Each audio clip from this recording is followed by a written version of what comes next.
welcome to the McDowell Sonoran Preserve. Here we are at Gateway, which is the gateway to the preserve, as you can see. That's why we named it that way.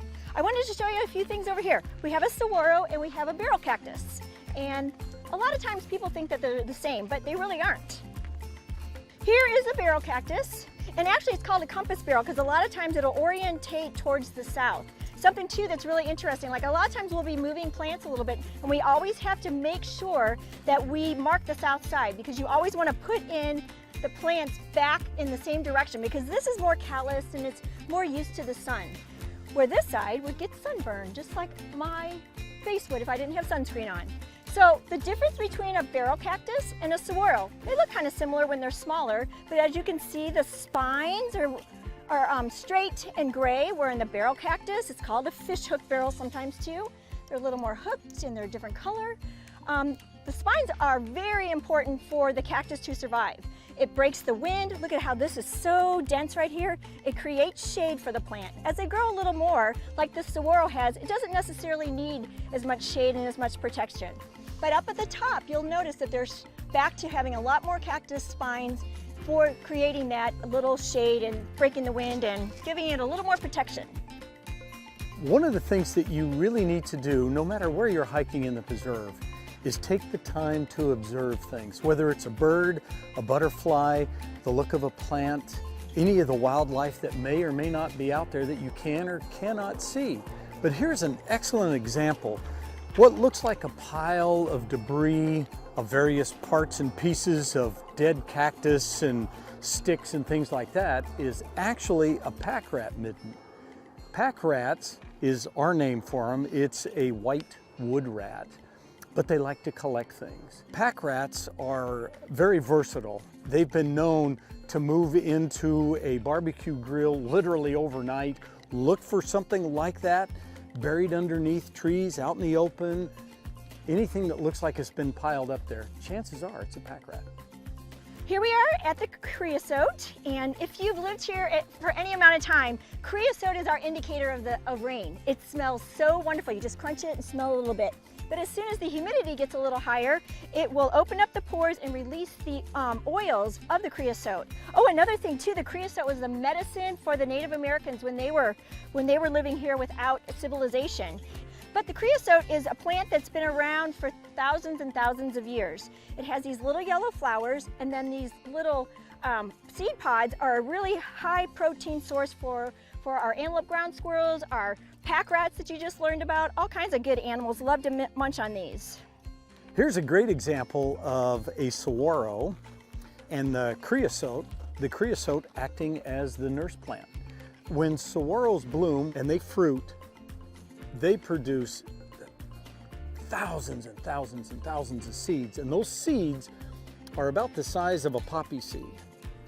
So for such a huge plant, that tiny seed, it's got to fall in the right place, and a lot of things have got to be going very well for it over a long period of time for it to grow.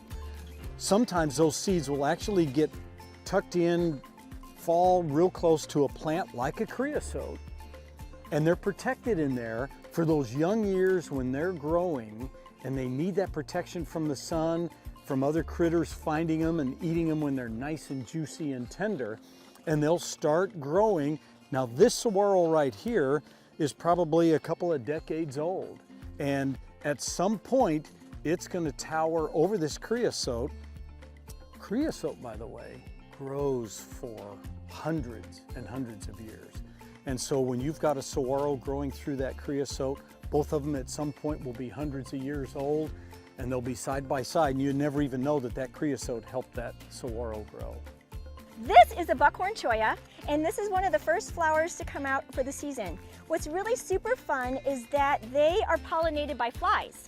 So when a fly lands in there, all the stamens and sepals and stuff will move towards the fly to get all the pollen on its legs so that when it goes to the next one, it'll be pollinating. Now I want to show you, I'm gonna trick it. I'm gonna put my little things in here, and I want you to watch how everything's moving towards it. It's just like magical. Can you see them all going in there? I'm kind of shaking a little bit. See all those on the outside are now moving towards because they want to get all that pollen on that fly's feet. So the Buckhorn Choya is called that because it kind of looks like a buck's antlers. And these are the little buds coming out. They were really important food source for the Native Americans, and they're really high in calcium. So they didn't have broccoli and cheese and milk to get their calcium from. So they'd pluck these off, they'd make a nice little roasting pit, get it nice and hot and put coals over the top and then just basically dehydrating them.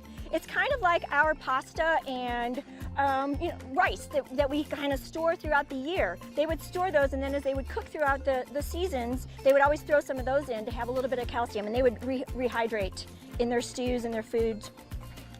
This tree is our state tree of Arizona. This is the Palo Verde. It's a real tough translation. Palo Verde means basically green stick. And here is a thought about the Palo Verde. When you look at the Palo Verde, everything of this plant is green. Unlike an oak tree or a maple tree where the leaves are big and they do all the photosynthesis, they are the green part of it. They're the energy producing part of the plant. This plant, as we well know, doesn't have much in the way of leaves, and the leaves are very small.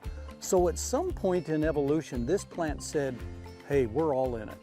So instead of having big leaves, they have tiny leaves, but all the stems, the branches, and the trunk itself all are in the photosynthesis process to make the tree grow. It has been so much fun sharing our Sonoran Desert and the McDowell Sonoran Preserve with you. We really hope that you make the time just to travel a little bit of distance in town to come and hike and explore all of the wonder that we have out here. Thank you. Nature is right literally in your backyard. Come out, look, smell the smells, observe, find peace.